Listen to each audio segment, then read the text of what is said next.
It was nice though last night when we saw, like, obviously I wanted it sold out. You want the money, you want the bonuses, but then like it was nice to have a show where it was kind of like it's not sold out. So you the can pressure. Not that I want to do a bad job or I don't value the people who are here. Yeah. But I also was like, I'm just gonna have fun. Yeah. And then the show is like the openers ate it. They were wearing it. It was terrible. And then I went up and was like, I gotta watch what they were doing and see how little the people seem to care about well-written jokes. And I went up there and, it was just a clown for these people. And it was some of the most fun I've had on stage in a long time. Great. Yeah. That's. I had to get a tattoo to remind myself that it's fun. This tattoo says this is fun. And then when I have the mic in my hand, I see it all the time, and I'm like, oh, yeah. I'm enjoying this. This is my dreams coming true. Yeah, I have nothing I'm allowed to complain about ever. From Russia with laughs, Yakov Smirnoff. Thank you very much. Hi. Say hello to Yakov Smirnoff. Okay, here we are. Yakov Smirnoff still slinging it. He's at the Comedy Store every now and again. I think he's still in Branson. And I saw my name written, big letters, America loves Smirnoff. And I said to myself, what a country, all right. Welcome back to Comedy Couch. Thank you so much for joining us. This is a place where I can sit down with America's funniest touring comedians and have a chat. And this is a place called Blue Room Comedy Club. It's in Springfield, Missouri. And today my guest is Sam Tallent.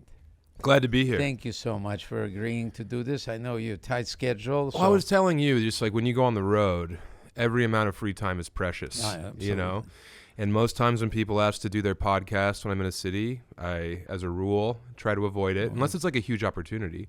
And I'm not saying this isn't a huge opportunity, but when you asked, I was like, I've heard your name my entire life, sir, and it's very nice to be able to sit down and talk to you. Very nice. Yeah. Very nice of you. Thank you. I appreciate that. I told my dad, he was stoked. Oh, he really? was very excited. That's cool. Yeah. I remember when I told my dad about Kill Tony, he was like, that's great, buddy. But I told him I was doing Yakov Smirnoff's podcast, and he was like, no way. You kidding? Yeah. That warms my heart. Yeah. It's like for you, it's a Barstool, a yak. What is it called? Well, let's not compare. Oh, okay. Yakov and Barstool Yak. All right, I know the listeners are getting confused right now.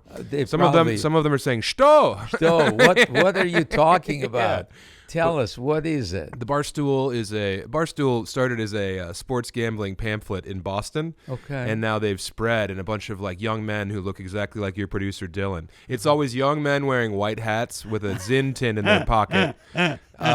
So they always come to the shows now because Barstool has opened its arms to me. But in Chicago, they have this like, it's pretty much like, Yakov, God forbid our wives die.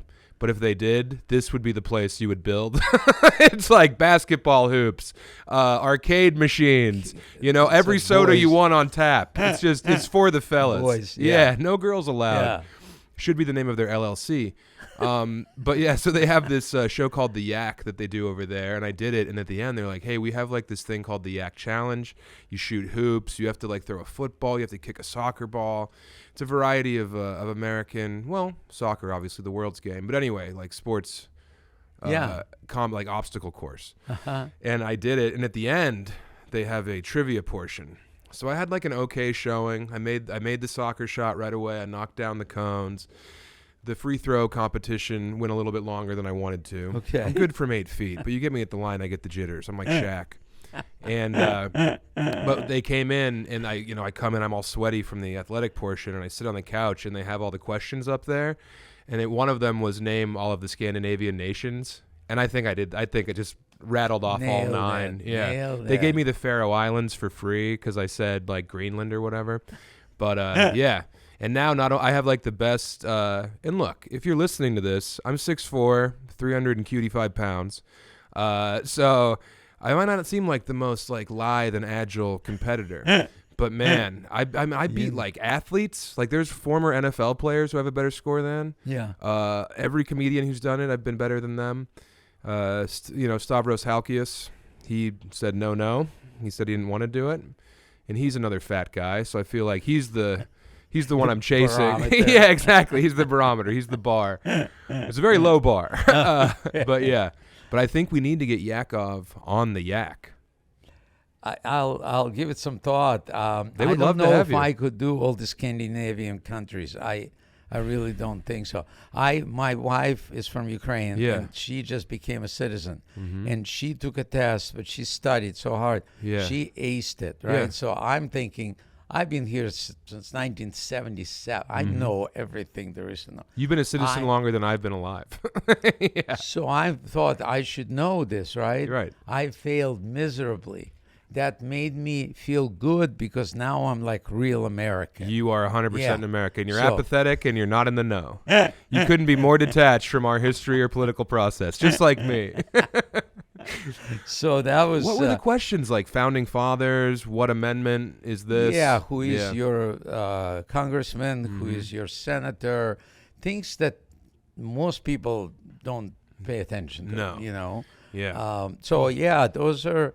There was a lot of things that I did not know. So Well, you know, democracy's an experiment. We keep forgetting about that. And not all experiments have the best results long term, you know? yeah, you hope that this one survives. I want to know? believe in representative democracy, but then I go to the Dollar General and I see the people who are allowed to vote right alongside me, and it really shakes my Worries you. yeah, to the core of my American Don't blood. go to Dollar General. They have the That's best deal on answer. Sharpies and tape. I need a bunch of tape all the time at my house, so I'm always at the DJ, and I live in Detroit now. So this Dollar General is, you know, the people shopping there really need that dollar to go a long way. Yeah, it's a big deal. Uh-huh. So I want to go back a little bit and kind of understand where your timing and comedic talent came from. Sure. So you were born where? I was born in eastern Colorado. Okay. I'm from a town that didn't have a stoplight until I was 16 years old. Less than 1,000 people in the city. It's called Elizabeth, Colorado. And then I moved to Denver in 2005. Well, hold on. Yeah. Parents together? Divorced? Parents very much in love That's together. Still. My mom passed away a couple I'm years sorry. ago. It's Yeah. okay. You didn't do it, right? We're still looking for a killer. Yeah. I have an alibi, I think. They said it was a foreign man with piercing eyes. So I feel like it could be you. Yeah, no, she passed away, but my dad was with her all the way to the end. Very much in love. Siblings? I have a sister, yeah, a younger sister. Younger sister. Mm-hmm. So who was, when you were a kid, Yeah. were you a funny kid? Were you, Oh, yeah. What would be the things that you get yourself into? Because I know I was in the communist Soviet Union. Right. And I was a funny kid. Yeah. And boy, did I get in trouble. Sure. All the time. Yeah. You know, it's like, what do you mean? You know, you Well, you were over your ration from the Tsar of Laughter. You know, he said, "That's enough, Yakov."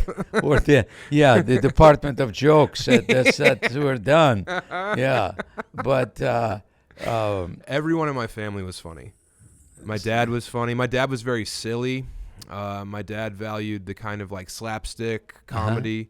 But what also, did you guys watch when you were a kid? the first thing I remember blowing my mind comedically was Ghostbusters. Okay, Which I think came out in '87. But like my earliest memories are Ghostbusters based. Like I went as a Ghostbuster for like every Halloween until the suit didn't fit anymore. Okay. Ghostbusters was huge. Stripes was big. I think the first pair of breasts I ever saw was in Stripes. And I remember That's my mom and dad memorable. having an argument because I was like 5 or 6 years old. And I remember the mud wrestling scene when John Candy, who may be the funniest man to ever live, is mud wrestling. And I remember my mom trying to cover my eyes because there's nude women. And I was batting her hand away, not because I at all had like any carnal intent with these women. I'm Right. 5 years old. Right. It might as well be a tail hanging from the front of me. But because I wanted to see John Candy wrestle. So like I remember my mom and dad in the next room and my dad being like, he just wanted to see John Candy. My mom's like, but there's boobs. And I was like, Dad's right. So it was that. It was Caddyshack. It was just all these great, like stand-up was never a big part of what I wanted to do. I always wanted to be like in Second City. I wanted to do improv. And then later on the Christopher Guest movies like Best in Show, Waiting for Guffman. My mom had a very great sense of humor, but she was very dry. and acerbic and sarcastic, and she had like a mean sense of humor. Okay. But my dad was the opposite side of Right. that. And then my grandpa was just this huge, ridiculous man who was so funny. He would moon people at the grocery store, you know, like anything he could do to get a laugh. And then his wife was this little Mexican woman, my grandma. And literally me, my dad, and my grandpa would just sit around my grandma until she would pull the blanket over her head because she was about to, like, have a bowel movement in her chair, because we were trying to, like, I literally think we were trying to kill my grandma with laughter. Oh, that's and she would just sit in her chair and giggle, and then she would go underneath that cover, and that was like, that- all right, everyone, That was back off. Yeah, it's a standing O right there. Yeah, You're exactly. slaying, you're killing. Yes. Yeah. Yeah. And then, like, my aunts were both, they celebrate things. This is a new thing that I'm trying to get better at, is celebrating, Yeah. as opposed to being a critic, because it's very easy to be like, Interesting. I don't like that, but it's a lot harder to be like, maybe it's not for me, but I want to understand. Like, I'm really into art now, and not that I have this, like, great education on art, but I can't. Well, you like boobs, so that was art, Look, kind man, of. hey, Yeah. the original globes, you know. Okay. Yeah. So what made you start being interested in art? I've always loved literature. I've always Okay. read a lot of novels all the time, because my grandma and my aunt were both librarians. My mom loved to read. My dad loved to read. So, like, that was kind of the way that I really could. I found the thing that spoke to me that way, which was books. But now, I've always made my own merch. Like, I make my own T-shirts. Okay. And I'd always make my own screens. Like, I would, like, get the design and then So burn you, the screen. you enjoy that process, I enjoy right? the tactile experience. Okay. But that's more of, like, craft. That's like, you make a screen, you apply it to the shirt. You're doing the same thing over and over again. Yeah, but, know? but you're creative. I mean, when I paint, and I got my bachelor's degree as a teacher of art in Odessa years ago. Yeah. And I've been painting, but sometimes I feel like I'm sculpting more than painting. Interesting. Because I use medium to add to the paint. Because to me, the three-dimensional part of the painting Yeah. is as interesting as actual. So that creates a style. So wherever your creativity goes, Yeah. that's just God's given opportunity to say, hey, I like making T-shirts. My son right now, he had a fashion show. Wow. He puts together outfits. It was about 200 people came to that show. It was Yeah. spectacular. But he makes outfits with some ideas and creative ideas. Like one of them was that this kid is it touched me because it's like a young guy who's like 17-year-old kid, and he's carrying like a huge like garbage that is actually dragging on the behind him, right? And so clever because, and then the music kind of changes and he drops that garbage off, and inside there's a person inside that. So that he was carrying all that. So my son comes up with this idea, and it just, and I'm like, I'm watching him and my ex and I'm there, and I'm like going, this is like, he needs to, through his art, he is trying to process his life. Right. Because obviously there's some baggage that, and I feel like somewhat responsible. I'm going, As you I should. was there. Yeah. Yeah. Whatever part I played. Right. And so I encourage that, whatever that form is, as long as it gives you that outlet. I think it's that's wonderful. beautiful. I think that, like, that's the thing, is like people expressing themselves is so fascinating to me. Like what you just described with your son creating not just what could have been a fashion show, Exactly, but also, like, you know, it has kind a of meaning, some meaning, a conceptual behind. art piece involved, and then Exactly. there's music playing. Exactly. Like, I love ballet. I love the symphony. I was in Bratislava, and we went and we saw them do an opera there, and I was just like weeping, and I didn't understand a word of it, man. Wow. You know, like I love being moved, and I think the Same easiest here. way that I am moved is via art. Does your wife, like when you're moved, right? Oh, she's the opposite. The opposite. My wife's a doctor. Right. Okay. Yeah. So does she kind of, my mind makes fun of me. Yeah. Oh, me too. Because all of a sudden, we're watching a movie yesterday. It was a Russian movie. Yeah. And we're watching it, and there's a scene where the the star of the movie goes to his mother's grave and brings the flowers that she used to love. And all of a sudden, and he is an artist, and he sits there and says, "I'm so sorry I wasn't there when you died." I'm bald. I'm bald. My wife is like, "Look at you, look at you." I go, "Well, thank God I can feel that. I want to." I have such a gratitude for any time that I have that feeling, you know? It's even better. I know it's hard to, like, laughter is amazing. Right. But when you get touched, it's memory forever. That's the thing about stand-up is, like, people want to call it an art form, and I don't think it's an art. I think it's a craft. Because that's the beauty of art, is you're allowed to elicit all of these different emotions. You can look at a painting and have a feeling of loss and ennui and this heaviness, and I can look at a painting and see joy and mirth. And the artist puts that up on the canvas or makes the statue or spins the vase in the pot, and they don't care what your response is. Like, their intent of the symbolism they've done doesn't matter at all to the viewer. Whereas in stand-up, we're allowed to get one response from them, which is laughter. Yes, and you asked me about my theater, and you know, I closed the show with a very emotional story, and right now I'm doing Christmas story, but prior, you know, during the year I do a story about coming to America and how a lady, older lady who manages the building helps me and my family to get my first apartment. There's no dry eye in the house. I mean, so I'm giving myself that freedom to say, in my theater, I know in stand-up, you're right, you have to deliver the jokes. And in my theater, I can deliver whatever I want. So, so that makes sense. I'm giving them the experience. I have a Tesla that, you know, opens those falcon wings, right? We put that as a pre-show before in front of the theater. So it dances to "They Come Into America, They Come Into America."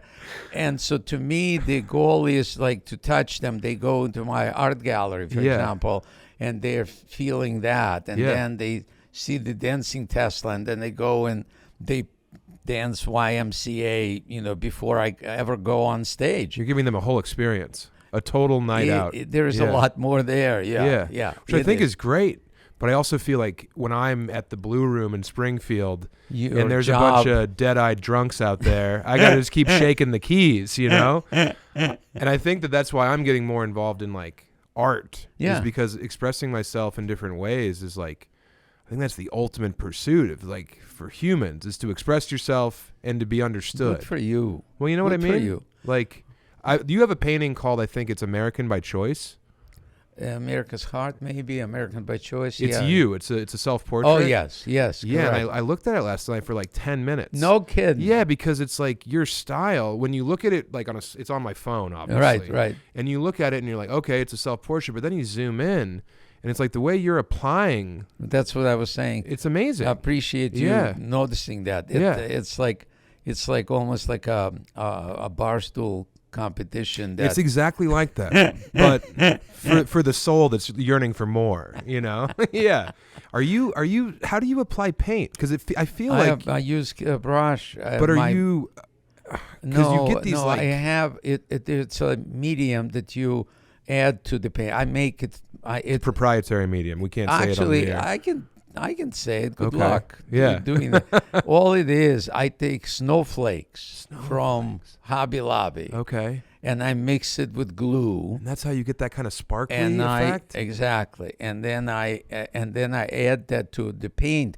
So for me, like, that's why I'm saying I'm sculpting, because I'm really more interested in that. And so there's a layer, the texture and the dimension. Yeah. And the first layer is just flat. And then it kind of builds on. Okay. Yeah. So you're adding like paste and snowflakes to your paint, and you blend your own paint? Correct. Do you start with just the three colors? No, the red and the blue and the yellow? I buy, I'm... Okay. Yeah, I'm more practical. Yeah. You know, but then again, I mix it all together. And that's the beauty of art, that nobody... It's just that's rules. what. Yeah, that's what you created. Yeah. And someone else might express it totally different. Uh-huh. I think that's remember when beautiful. I was in college in university in Odessa. and- Odessa, Ukraine, by the way, not Texas, for all the listeners. Yeah. That's right. He wasn't at Texas A&M learning how to paint with glue. And I remember we were doing the watercolors. Yeah. And we had one new student came in. Now they would give us 30 hours to do, let's say, a painting, and everybody was sitting there and kind of doing this verbatim, this, that, and this young lady came. She was a young girl who had a different style. She would put a canvas, or not canvas, but a piece of paper on the desk, Yeah. and pour water on it, and then would create a painting in about 5 minutes max, right? Yeah. It was boom, boom, boom. And we were all looking at her going, this is crazy. Yeah. The professor is going to go, are you kidding me? This is not art, right? Yeah. And the professor came in and he goes, this is the only piece of art here. Wow. The rest, you're just doing photography. You're just replicating. Yeah. Yeah. Wow. That's So that helped me to kind of free me up to kind Sure. of go, oh, I want to glue and snowflakes, and fine, go Yeah. for it. wow. Yeah. So That's very cool. I wish I painted more. I'm going to admit something here. I painted more when I was single Yeah. because I feel like I was like that peacock Right. that would spread the feathers to attract the mate. Sure. Yeah. Once I got married, very few things can kind of move me that I paint. Sure. Or maybe you're getting that emotional request that you're making in your art. Maybe you're getting that honored more with your partner. I think so. And when my son, he challenges me. Yeah. He goes, Dad, he was here like a month ago, and he said, let's paint. Yeah. And I go, okay. Yeah. And he just does it. He's just amazing artist. And I'm watching this. I'm going, well, I got to keep up. Yeah. And so he's coming back on the 10th of this month. And so I started the painting when he was here, but didn't finish it. Now I feel obligated. Now I got to get more snowflakes Sure, and get the painting done. You got to get a whole case, man. So in my house in Detroit, we moved there because my niece is my wife's sister, my sister-in-law, her daughter is like a huge part of our life. Because we don't have any intent to have children, but this niece has like rewired my brain and my wife's brain. And in our house, we have a room in the basement where I've told her, and my wife and I talked about it. I was like, in this room, we can make the biggest mess that we want. And I have pastels in there, and I have charcoal in there, and I have a bunch of tubs of like testers of house paint. And as soon as my niece comes over, she doesn't run to my wife anymore. She's like, can we go to the basement? How old is she? She's 4.5. Oh. But like, we're painting on the walls. We're drawing on the ground. We're doing all types of crazy stuff down there. That is great. And I just think that like, because obviously in America, we don't value art. It's much more of the, the STEM stuff. It's science, it's math. So I think that like, especially in our schools, I was lucky to have an art teacher. I was lucky to have the middle school art teacher who was the woman who wore a bunch of ridiculous clothing and always smelled like clove cigarettes. And her being like, you guys make a huge mess in this room. I'm just more interested in you guys being creative. Nice. And I think that like being able to get you giving it to your son, Yes. me giving it to my niece, like Yes. I think like this might be one of the greatest gifts I can give to this little girl. I think you're right. Yeah. I look back on things that I did with my kids when they were little, and it would be like I would get like balloons, different color, and put paint inside those balloons and put them on the board. Yeah. And we would throw darts That's at that fun. point. Right. That's so fun. And they loved it. And what was interesting, my son was visiting, and we looked at my theater. There's a gallery in the archives, and he found a painting, one of those paintings that he was throwing darts at, and Yeah. he was, 7 years old. Yeah. And he was like, Dad, so much memory, so good memory from that. Wow. Yeah. So And that was just like you were just trying to fill an afternoon. well, this normally would be a birthday or something. Sure. To create some kind of a fun Yeah. thing. Yeah. That's excellent. man. Yeah. So give me a little bit of like career-wise. Sure. Yeah. So you're in Detroit Mm-hmm. and then you go do open mic or So yeah, actually, I just moved to and Detroit did you have in May. a job like before that? It's so funny, man. In high school, I had jobs Like because what? I worked at a grocery store. Okay. I worked for the parks department in my small town, and I would like maintain the baseball fields Okay. and stuff like that. And then I moved to Denver in 2005 when I was 18, and the only job that I had was I drove an ice cream truck for the Greek mob in Denver, Colorado. It was Greek an all-cash mob? business, Oh, and the Greek mob in Denver interesting. Oh. runs the ice cream truck I game. didn't know Greeks had mob. I didn't either, bro. Until I was like a quarter off paying the old man at the end of the night. And then two dudes in like, A-frame T-shirts come out of nowhere and they're like, you got to double check your money. And I was like, yes, sir. Yes, sir. You got it. Yeah. So I drove the ice cream truck the summer of my 19th year. And then I was taking improv classes. My mom, when I was going to play football and I hurt my knee. So my mom got me improv classes in Denver. That was her gift to me. And I took these improv classes and I loved it. Oh, good. And I always wanted to do that. And then I was like, improv's fun. And then there was a competition at my college for like a stand-up competition. Uh-huh. And I did it and I didn't win. I got very embarrassed. But I was like, I can do stand-up and I don't need anyone else up here. Like this is a singular Yes, pursuit. It was yes. wrestling compared to football. So yeah, I started doing open mics when I was like Wrestling, 18. you need someone. Well, you it's just one-on-one though. That's true. And And it's like here if you you have lose, the audience and you. Yeah. And if you lose, it's on you. That's true. In improv, if the show went wrong, you can always blame someone else. It's never your fault. Got it. And I think that I liked the Very competition cool. between the crowd. Yeah. So yeah, and I started. taking the responsibility and also taking the glory when it does. If you're the work. funniest person, it was all you. And you can go home with that chip on your shoulder. That's right. Yeah. So I started doing stand-up when I was like 18, 19 as well. So where was it? Like Denver? Denver, yeah. Denver?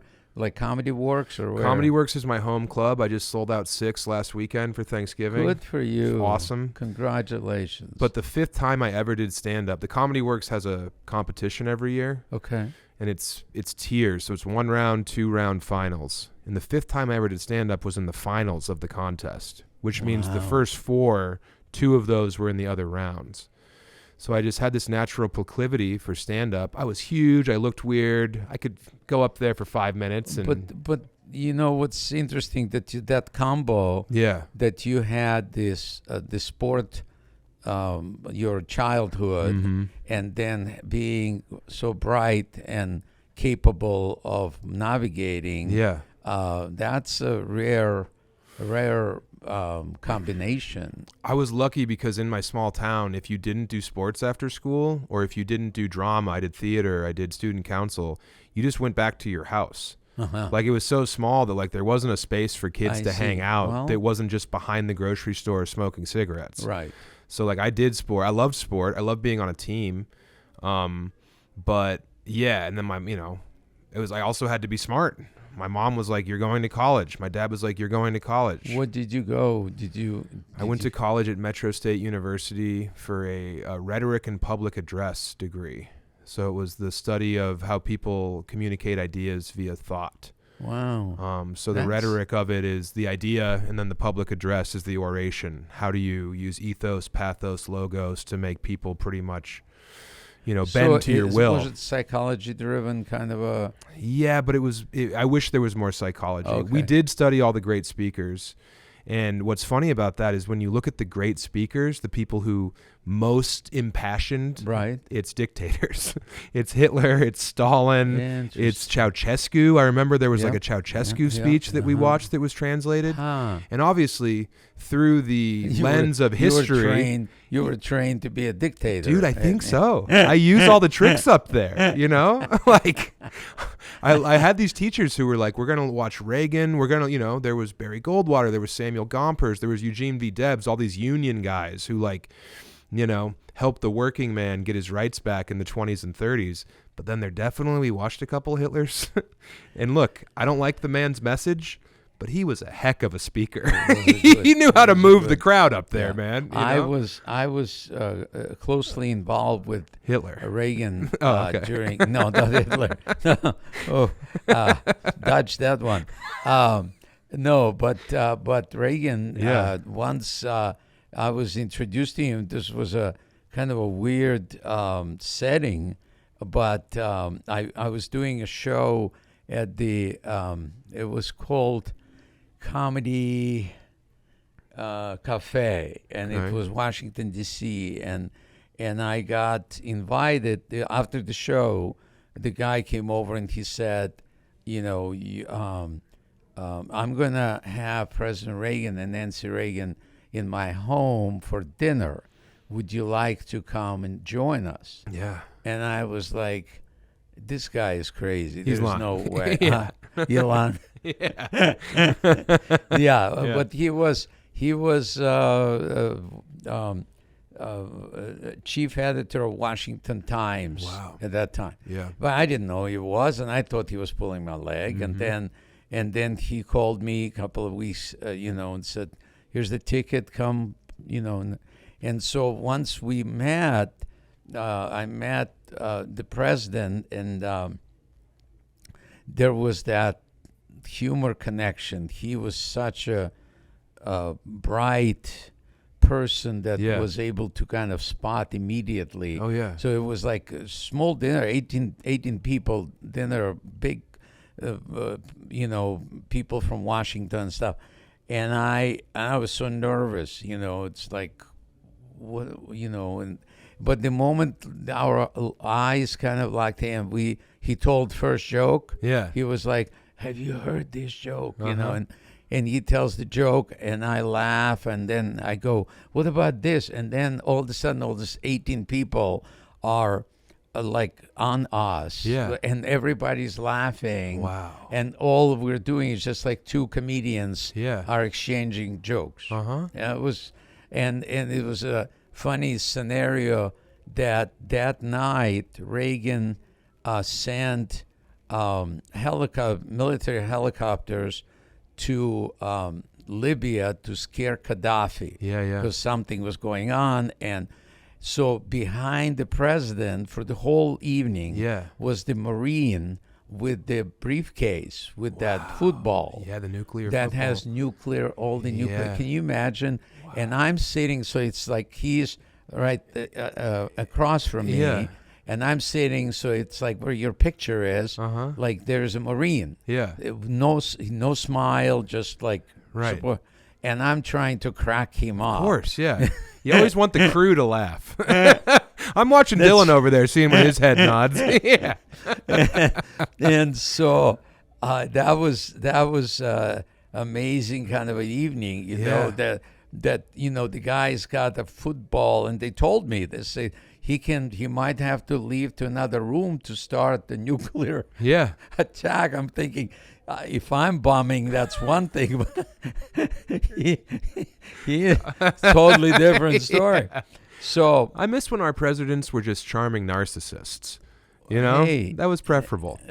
I'll take it. Yeah, yeah. I'll take it. For sure. I mean, so anyway, so that but then I was compelled, similar to you, kind of to get into understanding of human mind, and because my main thing was I was focused on laughter. I was trying to reverse engineer why does laughter. I was going for divorce, and laughter was dead at that point. Yeah. And so And in the beginning, there was just so much laughter, and it was Right. like, whoa, what happened between those two? And my wife and I, we got married, ex-wife, got married on Valentine's Day and got divorced on Valentine's Day. Wow. 12 years later. Yeah. And the main question was like, where did we lose this? Right. It wasn't like, a lot of times it's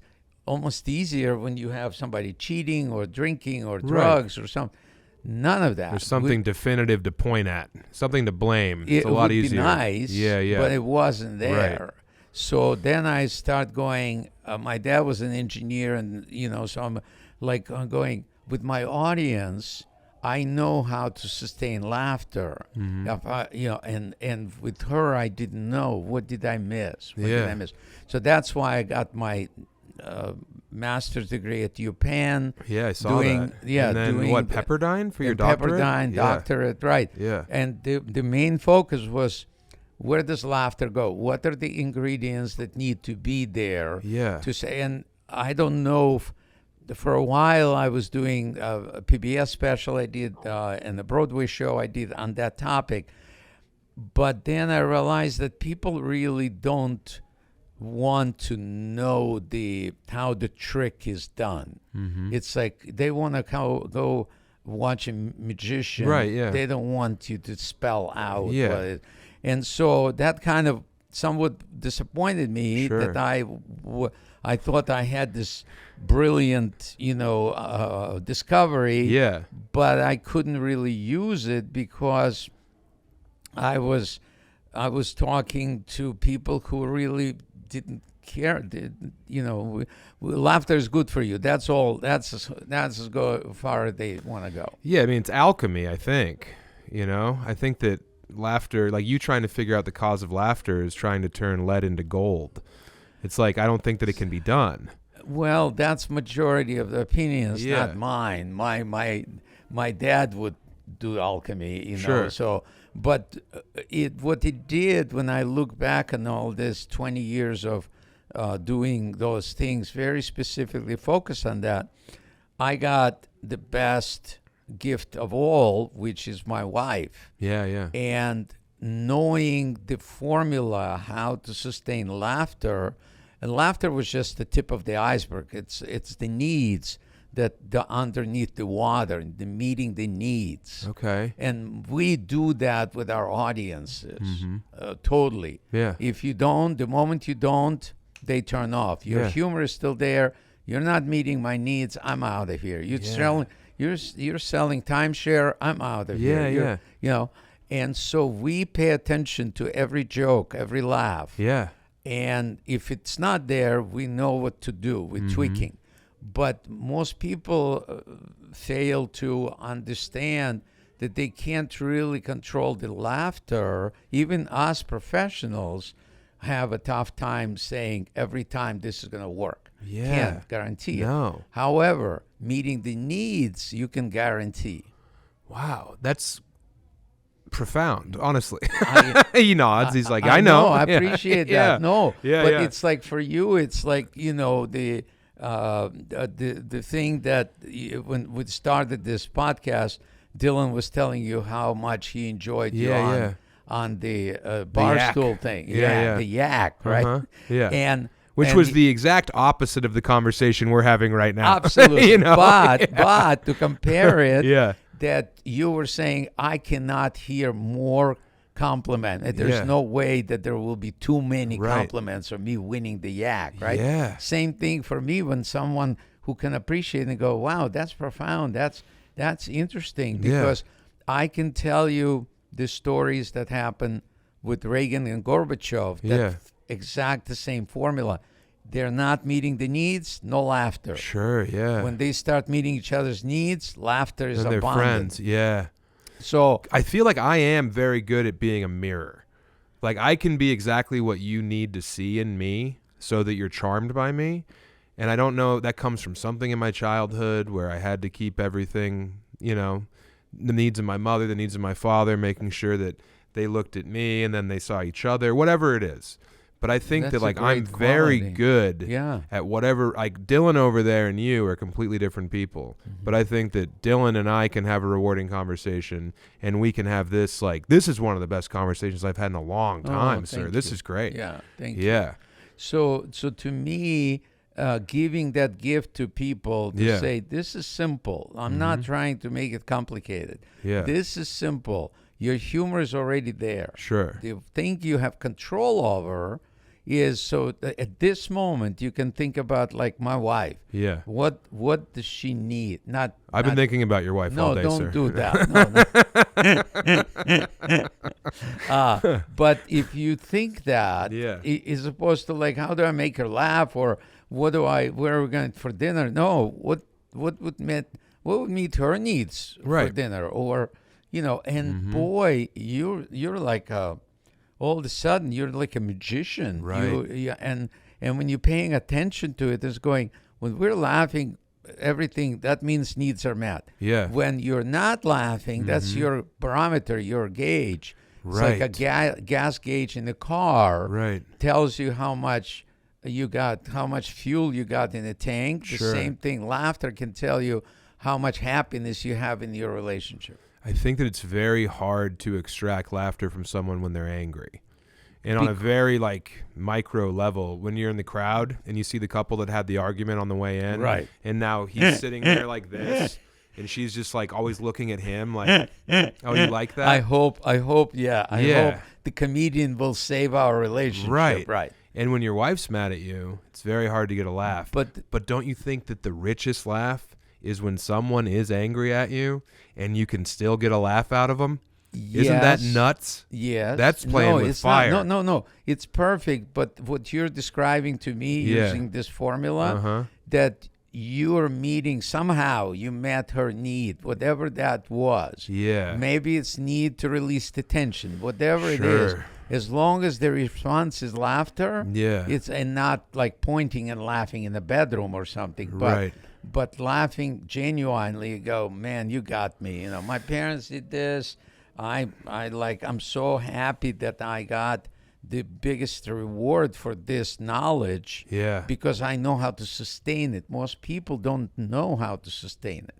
I think I'm having, I don't want to say epiphany, but I'm having a realization right now that when my mom, she had like, there was a polarity to her. Uh-huh. She swung emotionally. And I remember my mom being very sad or very angry, and me being the one to go in the room and try and like, Mom, look at a new dance I have. And I think that I'm even on stage or with my wife, there's some bit of me that wants to push people as far away as I can and then get them back. Like, I feel like that's where the real juice, not with my wife. Like, I love my wife. I don't want to make her angry. Right. But there are elements of where, like, Sure. I do see how far I can push it Interesting. to her then being like, that's enough. And with the audience, it's like, I'm constantly doing You love that. I love trying to get them to the edge of what they think is okay.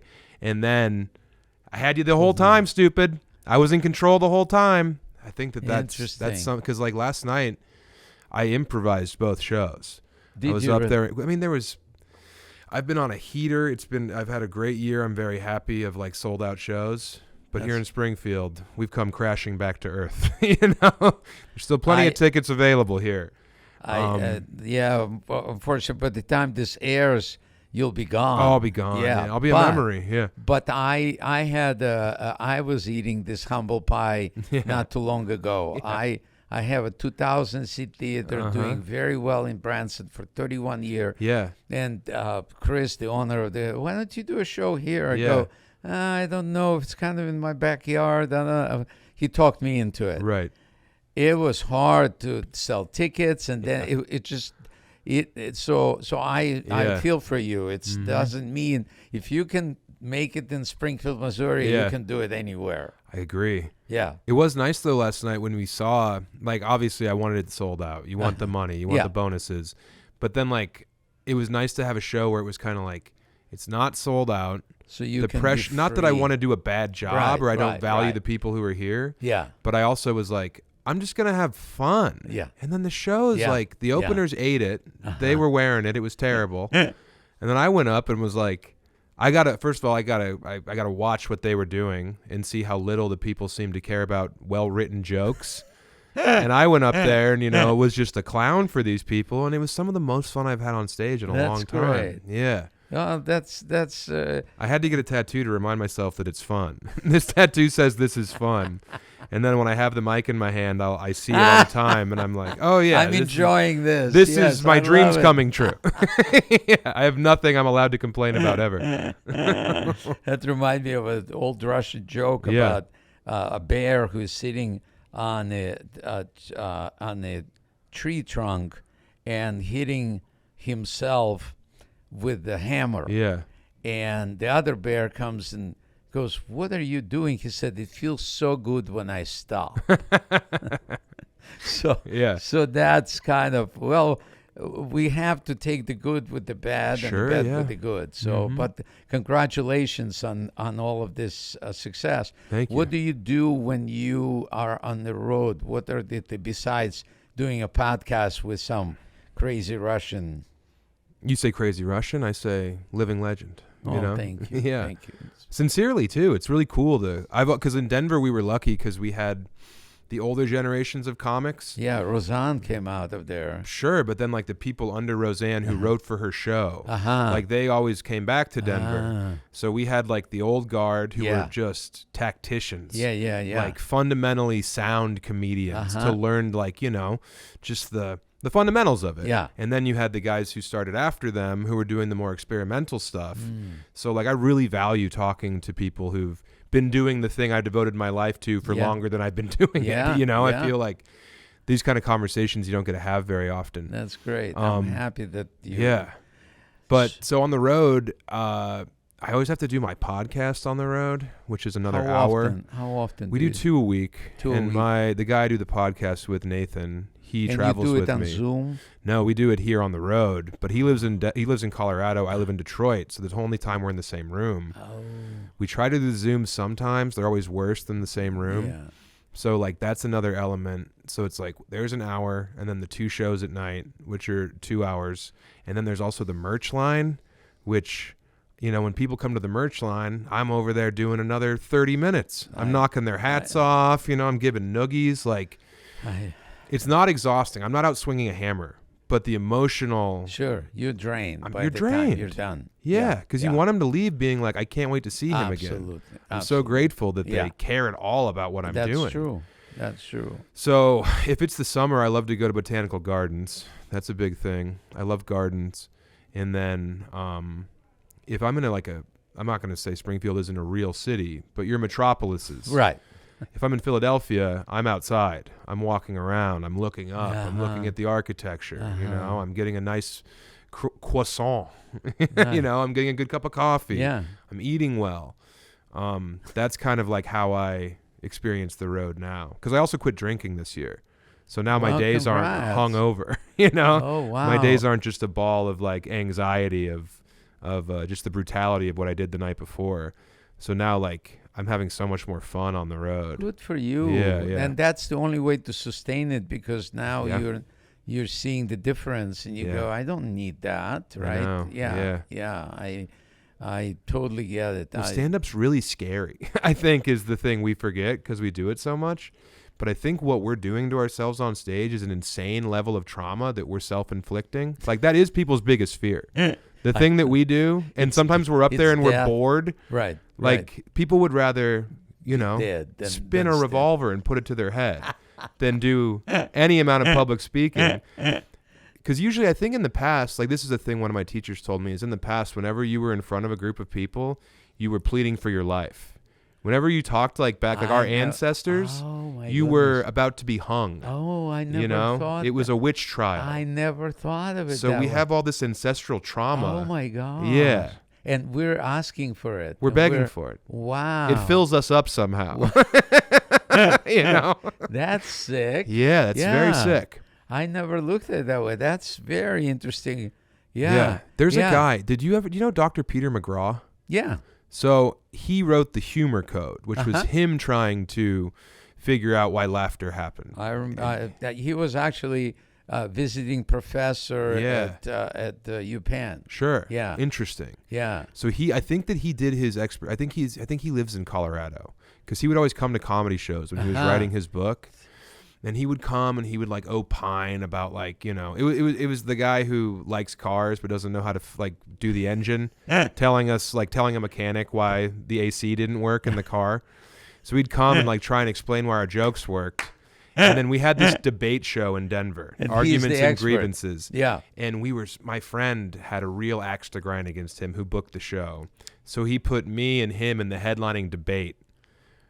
And Dr. Peter McGraw tried to get up there with all this theory and all this high-minded ideals. And he read these jokes, which he thought were just like clinically proven to work. And then I went up there and I was young. Yeah. I definitely wanted to show off in front of my friend. I destroyed him. I ripped his head off. And I remember him after the show, seeing him outside on the patio looking at his jokes. And I was like, Dr. McGraw, and he looks up and he's like, it's like he just saw the horrors of war, you know? I got it. And I was all like, that figured was out. fun. And he was like, what? Fun? That wasn't fun. That wasn't fun. Yeah. And I was like, well, you know, maybe do the thing instead of writing about it. So when what are the things that I'd like to know? One thing that you're very proud and like really, you know, that's your prized possession in your life. And I don't necessarily talk about just show business or whatever it is. And then one of the regrets that you might come to your mind. Okay. I think regret's probably easier. I don't know if I honestly regret this, but I've been thinking about it more. I had the opportunity to like go to an Ivy League school, a couple Ivy League schools, because I was so involved in extracurricular stuff in high school. And also I played sports at a high level, and I was also smart, and I had good test scores. So there's like part of me, whenever I go to Boston, whenever I go to Providence, you know, you go to the nice coffee shop and you see the young people, and a lot of them don't have genders, and they all have asymmetrical haircuts, and they're dressed in insane ways.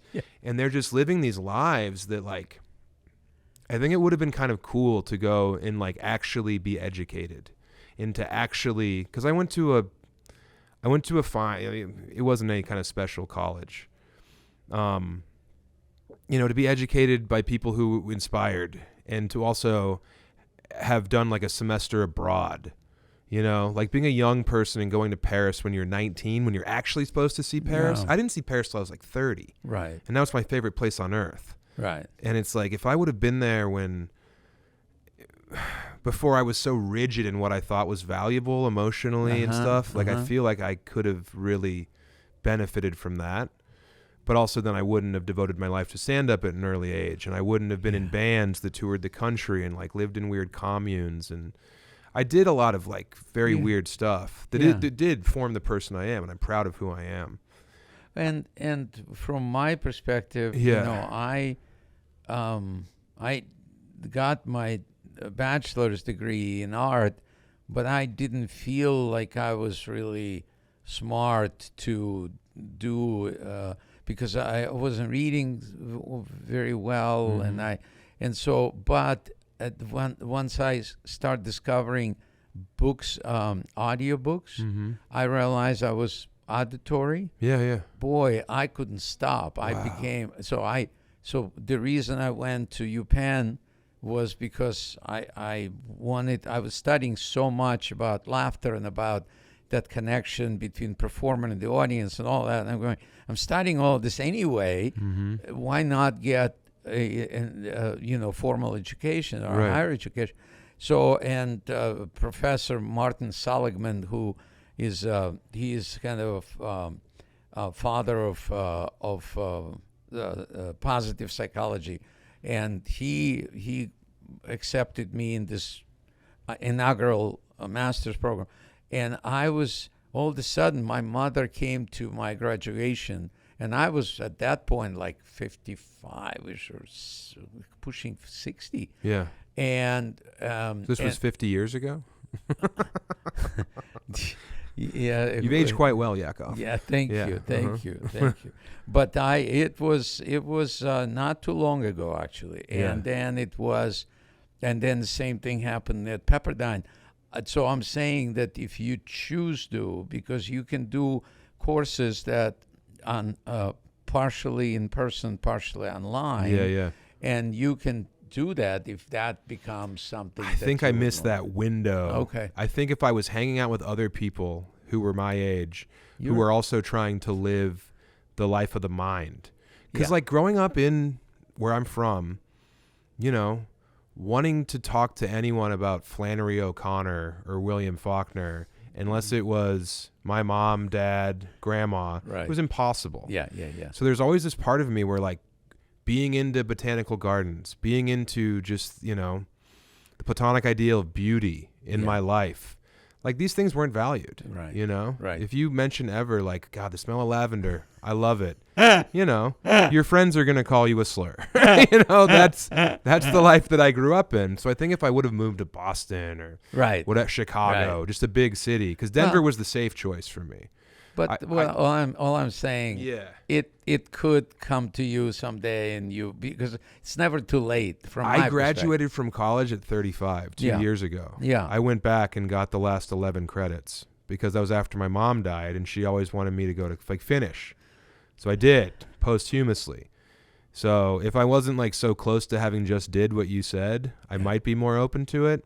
But I don't. It's just like I think that when I was young, I didn't want to ever look like a phony, for a lack of a better term. Like I didn't want to be fraudulent. Being with young people in the classroom, or no, just like in general. Like everything I did was built on this like strange idea of integrity that I had, and I would do things. I've often done things the hardest way possible to achieve the results that I get, and I just think that I think that I could have had a lot more rewarding conversations at a time when your brain is still malleable and still being formed. And I really don't regret it, but like that is like something that I didn't do that I think would have been fun.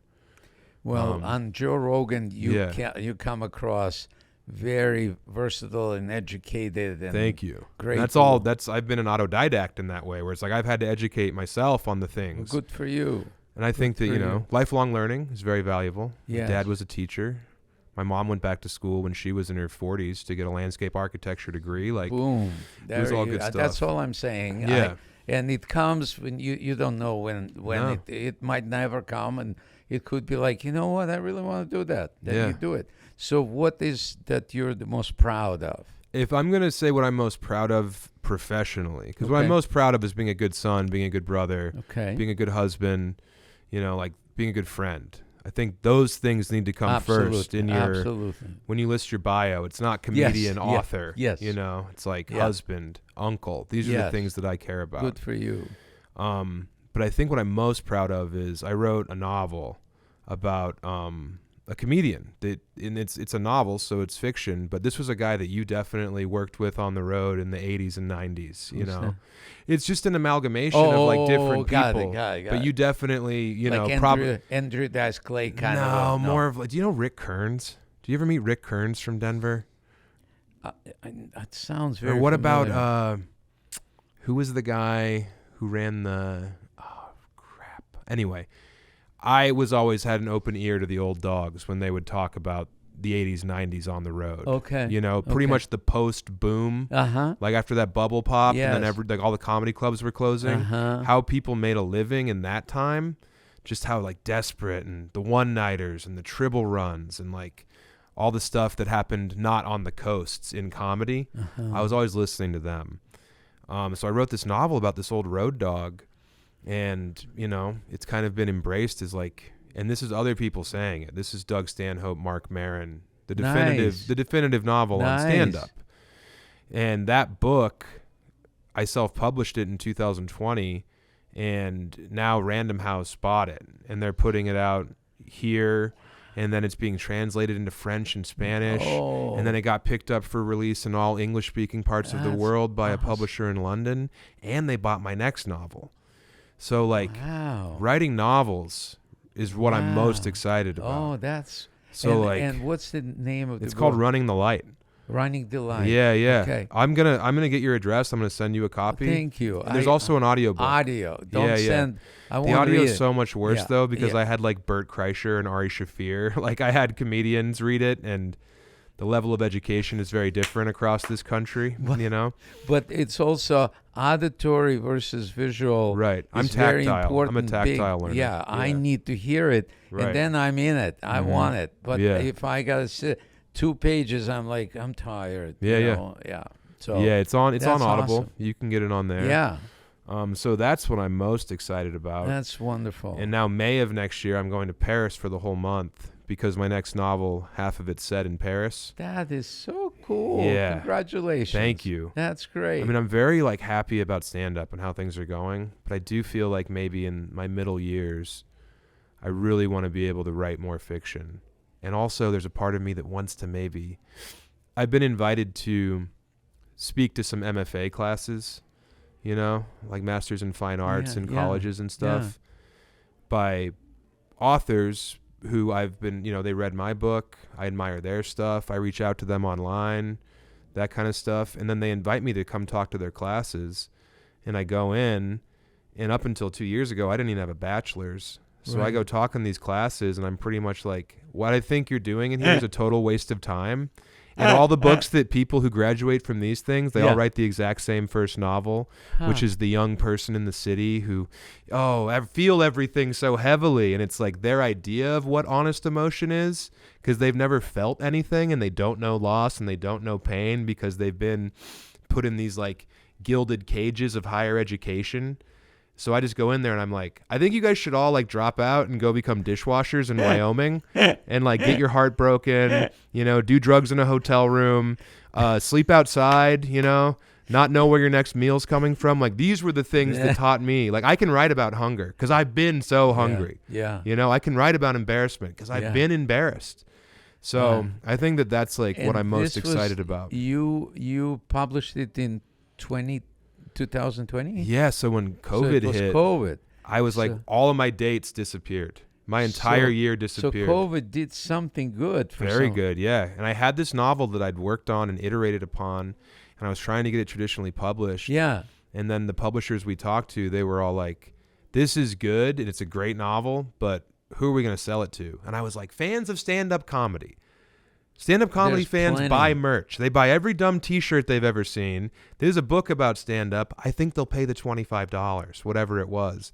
And they were like, no, thank you. And then I sold, you know, around 50,000 physical copies by going on podcasts, talking about it, and fans. I've sold more books to people who haven't read a book since high school than anyone ever. And now young men who look exactly like Dylan over there come up to me, and they're like, I read your book. What else should I read? And then I tell them, read Dennis Johnson's Angels, read Flannery O'Connor, read Cormac McCarthy. And then the next time I see them, they're like, I read those books. What do I read now? Wow. So like I'm so happy that like guys who look like me, who love football and smoke weed, like people who traditional literary publishing has eschewed. They're like, we don't need you. We're going to sell books to people who live in really nice apartments in New York, LA, and Chicago. And no, there's people out there who don't look like your typical reader, but everyone in publishing has been like, you're gross. We don't need you. And it's like, no, why can't men who work at forklifts also read the great literary works? I'm so You know? proud. That's so exciting. And that's very high-minded. That's not my purpose. I just want to write good books. But it is cool to talk to dudes who look like me about books. This is what I'm talking found about. your niche. I didn't get to talk to young people about books when I was young, and now I get to. Good for you. Yeah, so that's what I'm like most And proud Random of. House is kind of giving you a stamp of approval, And that's asking all I've for wanted. the next one. I know. That means you can do it. Now we just need another pandemic. No, we don't. Yeah. No. So you have time to write a book. Yeah, I need the big one this time. No, Yeah. right. So how would they find you if they want to find you online? What Yeah. do they do? You can go to samtallent.com, Tallent. That is you can buy my novel on there. You can find my dates at Sam Tallent on Instagram. I have a podcast called Chubby Behemoth. And then my YouTube is what I'm like really excited about comedically, because I'm doing this travel show called Wide World, Yeah. where we did Japan, we did Tokyo, we did Paris, we did Rome, Eastern Colorado, where I'm from, which no one has Those ever are- filmed there. Yeah, Yeah. Paris, Rome, Eastern Colorado. All the lights in the crown of the world, sir. Yes. Yeah.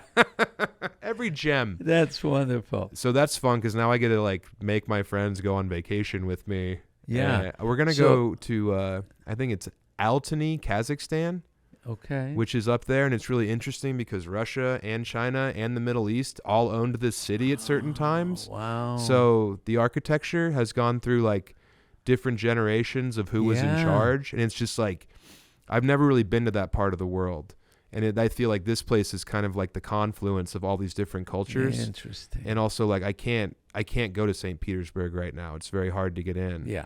But like I really do want to go to Yeah. St. Petersburg. It will, I think, shortly it Yeah. will kind of smoothen out and you'll be able to go. Yeah. I have a feeling it will be better, hopefully, because we're in a very tough spot right now. Look, if anyone from the consulate's listening, I just want to go to St. Petersburg for 12 hours to have dinner. That's all I want to do. I want Russian dinner service. I want to eat fine caviar and sturgeon, and then I'll leave.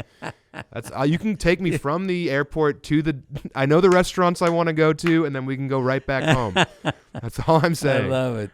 If I know somebody, I'll let them Pull know. some you're strings, yeah. interested. Let me know. I appreciate you doing this. Oh, this was a joy. I This was wanna so be- much more fun than I could have imagined. Thank you. Yeah. I want to be respectful of your time. What time is so it? We it's- can keep chopping it up a little bit. Let's keep talking. Yeah. What do you got? Hit me, Yakov. No, I appreciate you having me, sir. This was you great. bet. Also, Yeah. where do I get a painting of yours that isn't through a fence? Oh boy, I can. We'll exchange Yeah, yeah. information. I can send you something. It would be a true honor to have a legitimate Yakov in my home, sir. Thank you. You have that painting of geese. Oh, The swans, I think. oh, yes. That's beautiful. Yeah. That's really Yeah. something. Those Yeah. are those are very. Every of those painting was very emotional. Yeah. It was looking for love. So I saw it in swans. I saw it in the moon. Yeah. I saw it. Whatever the art pieces are, there's something was there. Oh, I need to do that. Yeah. I need to, I've been doing express these myself. like big, like gigantic pieces of heavy paper, and Sharpie makes these acrylic markers. They're acrylic paint markers. And I have just been experimenting with shapes you. and lines and color intersection and like Good for you. I've been doing these big pieces, but they're just like practice. And I think in this next year, after I finish my next book, it's due July 1st, I'm then going to start mixing paint and like try and figure that out. If you man. need snowflakes, I do, yeah. I'll send them to you as Okay. well. I'm just gonna rip off your style completely. Hey, go for it. Good luck. Really Thanks so much. appreciate it. You Yeah. bet. Thank you.